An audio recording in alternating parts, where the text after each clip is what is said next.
Recce शक्ति को प्रणाम, डॉक्टर मिकाओ शो जी को प्रणाम, वास्तु पुरुष मंडल की समस्त शक्तियों को प्रणाम, सेवा सिमरन करने वाले समस्त साधु संतों को मेरा बहुत बहुत प्रणाम। किसी बच्चे ने ऑनलाइन मुझे मैसेज किया था, कहते मैं करुणा रेकी मास्टर हूँ। महात्मा बुद्ध जिनके द्वारा रेकी जहाँ जो ऐसी विद्याएं दी गई हैं, आप उनको प्रणाम क्यों नहीं करते। तो थोड़ा सा मैं खेद है मुझे, तो मैं उनके लिए ये मैसेज दे रहा हूँ। मैं उनको प्रणाम करता हूँ, शुक्रिया करता हूँ कि उन्होंने मतलब ये शब्द बोले। तो महात्मा बुद्ध जी को भी मेरा बहुत बहुत प्रणाम है। बेसिकली जब मैं प्रार्थना करता हूँ कि सभी सेवा सिमरन करने वाले समस्त साधु संतों को, समस्त मतलब समस्त, उसमें ब्रह्म ऋषि भी आ जाते हैं, उसमें शुक्राचार्य भी आ जाते हैं, उसमें देवता दैंत गुरुओं के भी गुरु आ जाते हैं, मतलब महात्मा बुद्ध भी आ जाते हैं, समस्त गुरु आ जाते हैं। तो फिर भी आपने मैसेज किया, आपका बहुत बहुत शुक्रिया और क्षमा प्रार्थना कि भाई अगर मुझसे गलती हुई है तो मुझे माफ़ कर दीजिएगा, आगे से ध्यान रखेंगे। महात्मा बुद्ध जी को भी प्रणाम। तो सभी साधु संतों को प्रणाम है, महात्मा बुद्ध जी को प्रणाम। अब किसी बच्चे ने एक क्वेश्चन किया है, कहते कि सर साधना करते वक्त कई बार हमारे शरीर में थकान, अकड़न जकड़न, तो बैठना मुश्किल हो जाता है। तो जैसे समाधि करते वक्त हमें ज़्यादा साधना करते वक्त ऐसी जो आदि व्याधि है वो ना आए तो क्या करें। तो उसके लिए थोड़ा सा वो मार्ग कहते दर्शन कीजिए। मुझे इस क्वेश्चन की बड़ी खुशी है कि ये किसी ने पूछा, क्योंकि ये बहुत सारे बच्चों का क्वेश्चन है, बहुत सारी दुनिया का क्वेश्चन है। क्योंकि साधना करते वक्त सभी को ऐसी प्रॉब्लम्स आती हैं, तो कभी ना कभी, क्योंकि एक योगी और गृहस्थी में थोड़ा सा डिफरेंस होता है। गृहस्थी को बहुत सारे दुनिया में काम करने होते हैं, घर का काम देखना है, फैमिली देखनी होती है, सबको देखना होता है, जॉब देखनी होती है, वर्क देखना होता है। तो उसका जो ध्यान है वो कई जगह पर लगने के बाद ऊर्जा बहुत सारी नष्ट हो जाती है, बहुत सारी ऊर्जा है जो वेस्ट हो जाती है। और जो योगी लोग होते हैं वो अपनी ऊर्जा को वेस्ट नहीं होने देते। तो इसलिए थोड़ा सा डिफरेंस होता है योगी और गृहस्थी में। लेकिन क्वेश्चन बहुत अच्छा है, इसका मैं आंसर जरूर दूंगा। उसके लिए एक छोटी सी एग्जांपल मैं देना चाहूँगा। जैसे कहते फल, जब फल लगता है, फल लगने से पहले क्या लगता है, आप सभी बताइए क्या लगता है। तो फल लगने से पहले आप पाएंगे फूल आता है। तो सबसे पहले फूल आता है, फूल से धीरे धीरे करके फल आता है। तो ऐसे ही साधना के लिए सबसे पहले सत्संग सेवा आती है। तो साधना में बैठने के लिए सबसे पहले हमें विकारों को साफ करना पड़ता है। विकारों को साफ करने के लिए सेवा कही जाती है। कहते जब आप किसी गुरुद्वारे मंदिर में झाड़ू लगाते हो तो आपके कर्मों पे भी झाड़ू लग जाता है। जब आप किसी साधु संत को प्रणाम करते हो, उसके पास बैठ के कुछ सत्संग विद्या लेते हो, तो भी आपके जीवन में आपके किए हुए विकारों पे झाड़ू लग जाता है। तो ऐसे ही कहते कोई बर्तन साफ करता है तो भी विकार साफ हो जाते हैं। तो ये चीज़ साधना में बिल्कुल लागू होती है कि जैसे जैसे अगर साधना में हम बैठना चाहते हैं तो कहते हैं कि हमारी जो सच्ची प्रीत है वो परमात्मा के साथ पूरे लगनी चाहिए। तो ज़रूरी नहीं है कि साधना में आपको 2 घंटे ही बैठना है, 5 घंटे ही बैठना है, लेकिन सच्चे दिल से जब बैठना है तो फिर आदि व्याधि नहीं आती। तो कहीं ना कहीं हमारे जीवन में, हमारे ही उस समय में कोई ना कोई गलती होती है कि भी हमारा जो पूर्णतः ध्यान है वो एकाग्रचित नहीं हो पाया। उसके लिए सत्संग जरूरी है। तो सत्संग हमारा अगर छूटा तो समझ लो हमारी साधना में भी आदि व्याधि आएगी। अब ये तो है कि साधना में छूटना, साधना में मतलब कहीं ना कहीं रुकावट आना, या आज मन किया आज नहीं किया, ये तो इसी जो ऑरा संस्कार होते हैं, ऑरा में हमारे संस्कार आ जाते हैं, दूसरे लोगों के भी संस्कार हमारे ऑरा में कई बार कैप्चर हो जाते हैं। तो दूसरे के जो संस्कार हैं हमें अपने भीतर से निकालने होते हैं। तो जब तक हम दूसरे के जो ऑरा मीन्स एनर्जी फील्ड, तो एनर्जी फील्ड आप जिसको भी आप हाथ मिलाते हो, जिससे भी मिलते हो, तो उसका जो ऑरा है, उसका संस्कार है, वो आपके संस्कारों के साथ मर्ज होना शुरू हो जाता है। तो इसलिए हमें उसको पहले निकालना पड़ता है। तो उसको निकालने के लिए सबसे पहले तो आप जो है एकाग्रचित हो जाइए। एकाग्रचित होने के बाद गुरु चरणों को प्रणाम करिए और प्रार्थना करिए कि हे प्रभु, जाने अनजाने बहुत सारे लोगों से मिला हूँ या मिली हूँ, तो कृपा कर जो भी मेरे भीतर संस्कार आए हैं, किसी के भी आए हैं, तो मेरे भीतर से वो संस्कारों को समाप्त करो, समाप्त करो, समाप्त करो। तो थोड़ा सा जल ले लें। जल लेके एक मंत्र बोल सकते हैं, ओम ऐंग आत्म तत्व शोधयामी नमः स्वाहा, ओम ऐंग पंच तत्व शोधयामी नमः स्वाहा। तो पंच तत्व और आत्म तत्व को साफ कर लीजिए और थोड़ा सा इसको अपने ऊपर छिड़क दीजिए। छिड़कने के बाद अपने आसपास छिड़क दीजिए और जिस जगह पर बैठ के साधना करनी है उस पर छिड़क दीजिए। तो ऐसे अगर आप करते हैं तो आपके ऑरा से किसी की भी नेगेटिविटी होगी, किसी का भी संस्कार होगा, वो शांत हो जाता है, वो निकल जाता है। और फिर उसके बाद आपकी जो साधना है, जो मन में ना करने की इच्छा है कि अब मन नहीं कर रहा, आज हो नहीं रहा, वो हट जाएगा।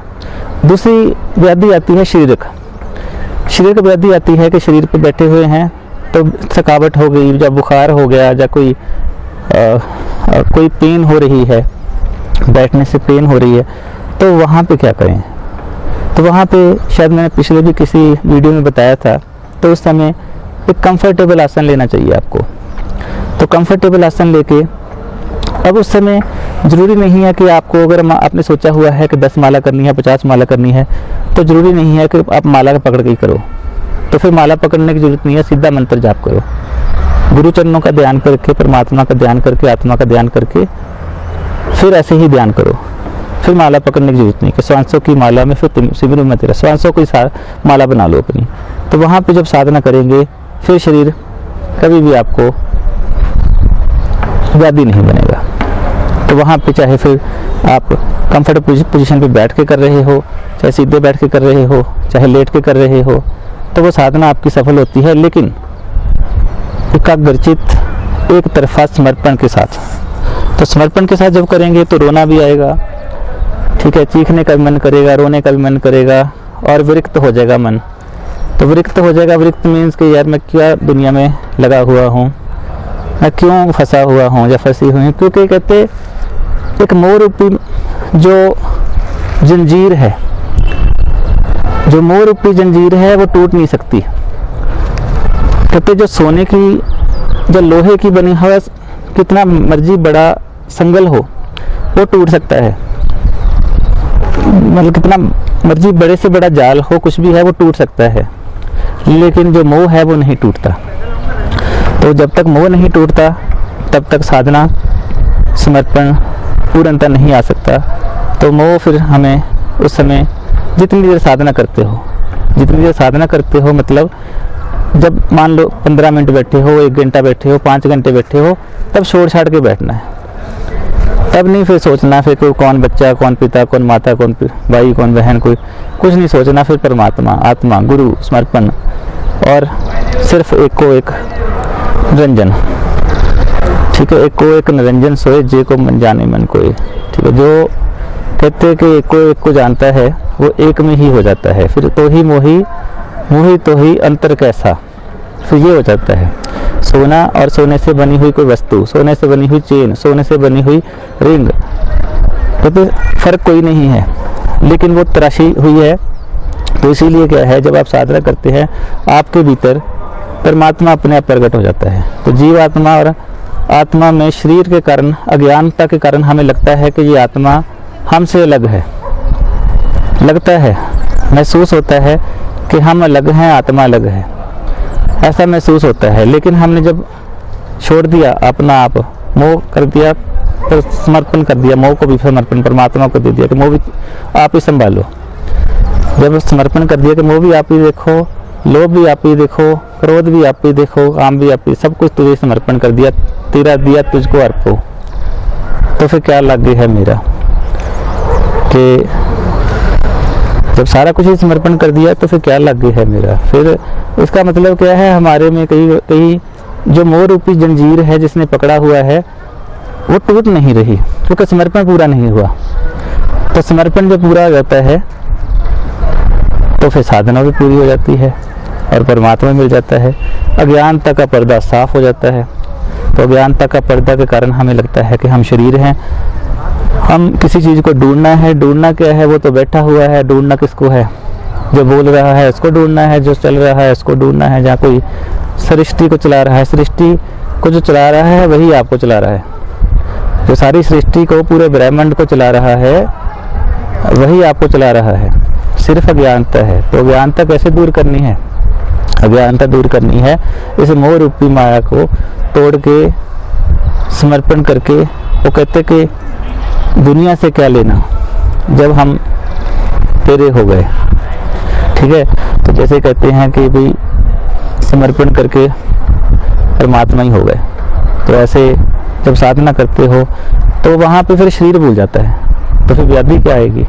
जब साधना में इतने लिप्त हो जाते हैं, समर्पण पूरा कर दिया, अभी करके देख लीजिए सारे, अभी समर्पण करके अपने अपने परमात्मा को करके देख लीजिए, आपके शरीर की सारी पेन समाप्त हो जाएगी। आपके शरीर में दुख ही नहीं रहेगा, आपको कोई चुभन नहीं महसूस होगी, कोई पेन नहीं महसूस होगी, कुछ नहीं महसूस होगा। सिर्फ और सिर्फ एक लय आ जाएगी, लय बत्ता आ जाएगी। मतलब जैसे किया कभी समर्पण, अब शरीर भी समर्पण, मन भी समर्पण, सब कुछ समर्पण। तो जब आप ऐसे कर देते हैं फिर साधना जो की जाती है फिर वो सफल होती है। फिर वही है, सतगुरु की सेवा सफल है जे को करे चित लाए। तो जो चित लगा के सेवा करता है वही सफल होती है। चित मीन्स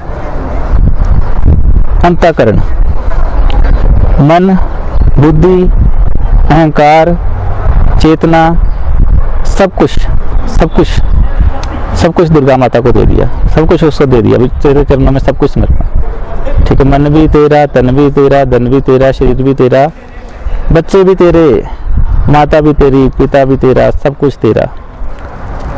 ठीक है जी, तेरे दिए हुए हैं, शरीर भी तेरा, तेरा दिया हुआ शरीर है, तेरे दिए हुए रिश्ते हैं, तेरा ही तेरा। फिर मोह खत्म।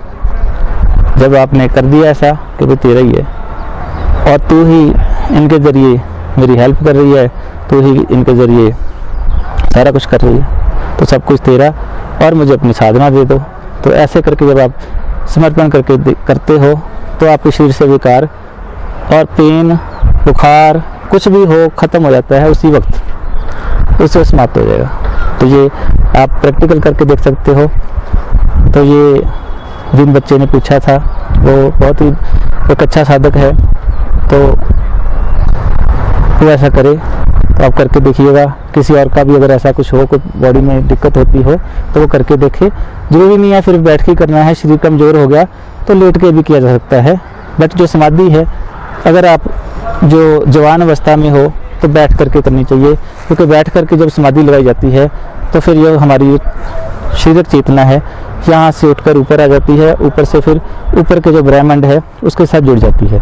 तो एक वायर है, एक वायर मीन्स एक प्रकाश की लेयर चल रही है। तो प्रकाश की लेयर जो है वो ऊपर भी चल रही है, नीचे भी चल रही है, उसका कोई अंत नहीं है, उसका कोई अंत नहीं है। वो इतनी तेज है, इतना तेज प्रेशर है, वो सारे के सारे ब्रह्मांड को चला रही है।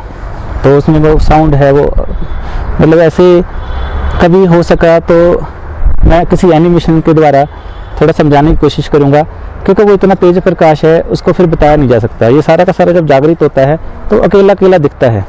तो देवता भी दिखते हैं, तो देवता भी दिखते हैं और शक्तियाँ भी दिखती हैं, हवा को भी देखा जा सकता है। तो साधना ऐसी होती है। तो साधना काल में बहुत सारी चीज़ें आती हैं, बहुत सारा सिस्टम आता है।